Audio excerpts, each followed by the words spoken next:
Hey, my name is Crystal, owner at Big Energy Candle Co. And today's video is going to be about embarking on a journey to candle making, whether you're doing it as a hobby or you're doing it as a business. This video is for the newbie, the person who really is at a loss at where to begin. I'm going to give you a few tips and tricks.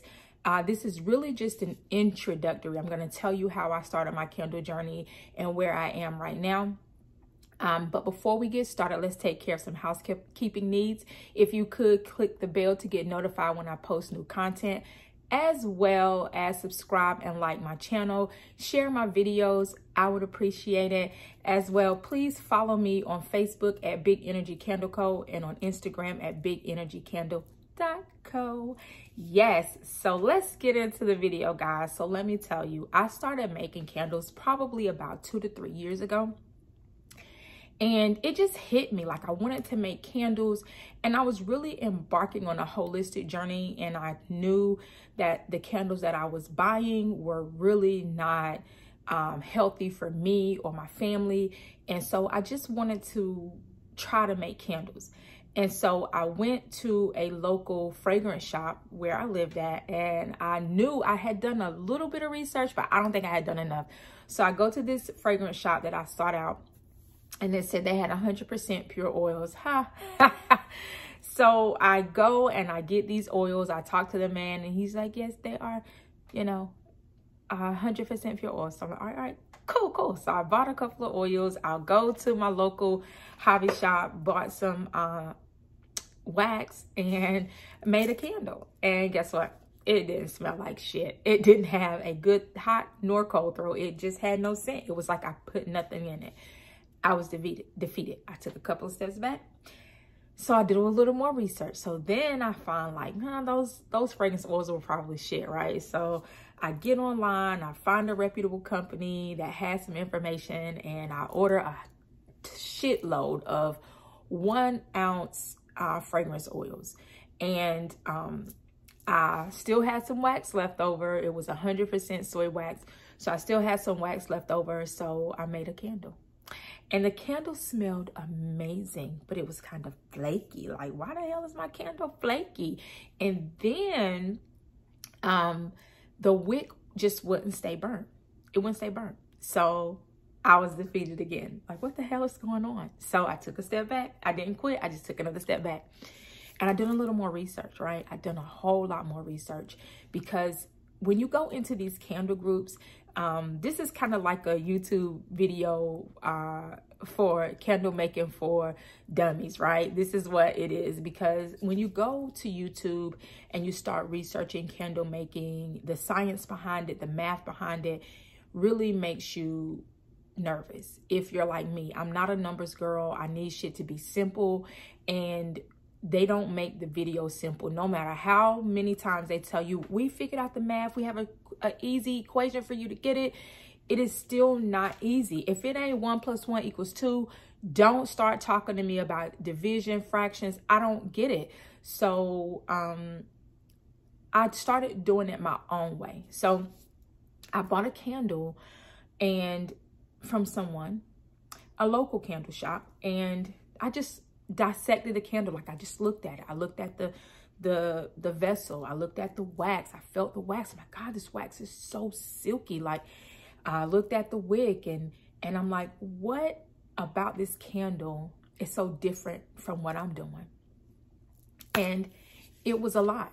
It was the vessel. It was the wick. It was the wax. It wasn't a cheap wax that was just bought from my local hobby store. And it was detail.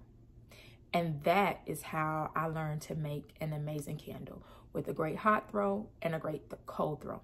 Now, if you're embarking on a candle journey, be prepared to spend a lot of money, and maybe not even get out of it what you're expecting. I want to take a step back and say this. If you've decided that you want to start a candle journey, I want you to seek out some of the top, enroll or join, is what I'm trying to say, some really great Facebook groups. A lot of the times, if you go to their files, they have a shitload of list of people, of vendors. That is what they have, a huge list of vendors. So sit back and first decide, what type of wax do I want? Now, I want to tell you, if you're going to do 100% soy wax, be prepared to be annoyed. Be prepared to be aggravated, to lose hope. But I'm here to tell you that there is a better way. There is a better way. So I want you to think about the type of wax you want to use. Try to find the most sustainably sourced wax that you can get, but you want to look at things such as if it's easy to get a good cold throw and a hot throw. And if you're shopping with a reputable company, they're going to give you all the specs on the wax, all the specs on it. So that's the first thing. Figure out what type of wax you want to use. And sometimes you can get small batches of a wax for much of nothing. Other companies, you're gonna spend, I paid over $40 for 11 pounds of wax. And I will tell you guys what wax I use in a later video, right? That's not what we're here for today. So you want to find a good wax. Do your research. Ask people in groups, like, which wax do you use? Why do you like this wax? A lot of times they will give you this information, because majority of the times when you're in these groups, these people already have their clientele. They're, you know, they already built their business, and they're not afraid to give you the information. And a lot of the times they were in your shoes. So you would be surprised at the amount of information people are willing to give you. Also, decide how you want your line to look, especially if you're doing this as a business. If you're doing this as a hobby, then you really don't care about that because you're not trying to make a profit. But if you're on the side where I want this to be my business, sit back and think about what you want your brand to look like, what colors you want to use, what you want your vessels to look like. Do you want glass? Do you want ceramic? Like, what do you want your vessels to look like? This is one of the things that you want to do. Once you've decided what you want your brand to look like, your color and all, then you need to scour the internet and find companies that have vessels that are very inexpensive. You don't want to be spending $5, $6, $7 per candle jar. That's your vessel. You don't want to be spending that, because if you're spending that amount of money per candle jar, you have to upcharge your candle so much. And I'm not saying get the cheapest of the cheap. That's not what I'm saying. What I am saying is you want to be able to pass some savings off to your clients. I mean, truth be told, even though we know these big candle companies may not have the best ingredients, or they're not looking at that, people don't care. A lot of people don't care about that. They don't care that they're putting chemicals in the air in their home. So a lot of times, why would I spend $40 on a candle from you when I can go to Bed Bath and Beyond, or Bath and Body Works, or Yankee Candle, and get a candle for much of nothing? You know, why would I do such a thing? So, you know, for a fraction of the cost. So you want to make sure that you are competitive with your pricing, so you don't have all these candles just sitting on the shelf. You want to decide what you want your candles to look like. Do I want my candles to have botanicals and stones, or do I just want to keep it simple? My advice is to start off keeping it simple, because you're already going to be embarked on this journey that is going to take you a really long time to perfect. So you want to make sure that you're not overwhelming yourself. So start out as I did. I started out trying to do it all, and then I took a step back, like, this is too much. And I just said, you know what? First, I want to start out just making candles, making an amazing candle. That's it. That's all. And that's where I am in my journey. Next, you want to think about the type of wick you want to use. Wicking is very important. You don't think it is, but if you overwick your candle, it's going to have this huge flame, and it's going to flicker, and it's going to be horrible. So you want to make sure that you get the right wick. Do you want a wooden wick? Do you want a cotton wick? Do you want to use both, depending on the vessel? Like, you want to figure out exactly what it is you want to offer, okay? So these are things that I didn't know. I was literally out here just buying different things. Oh, I like this. I can afford this. I'm going to be able to offer these savings back to my customers. And I have a ton of things sitting in my house that I'm probably not going to use right away. And I'll eventually use it, but not right away, right? And let's talk about the companies that you're purchasing from. So whenever you're purchasing your candle supplies, your vessels, one of the hardest things is to know how much wax per vessel.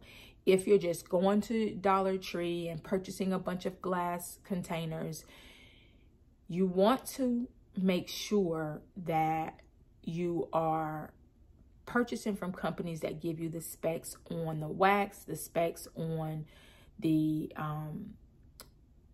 vessels, the wicks. You want somebody that gives you that information, because it is going to take a lot of the headache out of the math to figure it out, because you think that, oh, this container is 8 fluid ounces, so I'll just use 8 fluid ounces of wax. No, because wax is not as heavy as water. So if you're using that, then you're going to be in a world of trouble. There is an app called Calcs, C-A-L-C-S. I'm going to try to get a screenshot of it and put it in the comment section, right? Or something like, but this app is, it does the math for you. It's a great tool to have in your belt. But also you still got to know how much wax you're using to put into that. What I did to make it simple was the very first successful candle that I made, I used those measurements for almost everything. But what I learned was, when I'm purchasing vessels from reputable companies, guess what? They tell me how much wax it is that I need per vessel. They tell me the wax limit, and they tell me the overflow. So I know that if I want to get my candle to the tippy top, then I'm going to use this number. And if I want to get it to the specified line, then I want to use this number. So that took a lot of the stress off of me, knowing that if I just buy from candle companies like Candle Science and Wood and Wick, those companies tell you everything you need to know. So it takes so much stress out of how much wax do I use. And fragrance oils, guys, you can't just go out and purchase any fragrance oil. Fragrance oils are not made the same. You want to make sure that they are 100% pure fragrance oils. They are for candle making, because there's a difference. When you go to these websites and you are seeking out where you want to purchase your fragrance oils from, you want to make sure that you are purchasing them from companies that tell you the percentage, the fragrance load percentage. So you know, okay, how much of this, your wax, you want to make sure that your wax is going to tell you how much fragrance it can hold, the minimum fragrance load and the maximum fragrance load. So you want to make sure that you are purchasing from companies that take the guesswork out of making candles. Whenever you try to cut corners and you try to do things cheaply, then you make it harder for yourself. You got to spend money to make money, guys. And if you're embarking on a candle journey, trust and believe you're going to spend money. The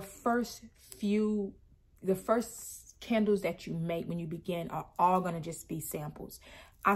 11 pounds of wax, almost 22 pounds of wax went to testing. 22 pounds of wax went to just my household, just smelling at my house and passing the candles out to friends. That is what the majority of my first set of waxes that I bought went to. My wicks, expensive as hell. My vessels, expensive as hell.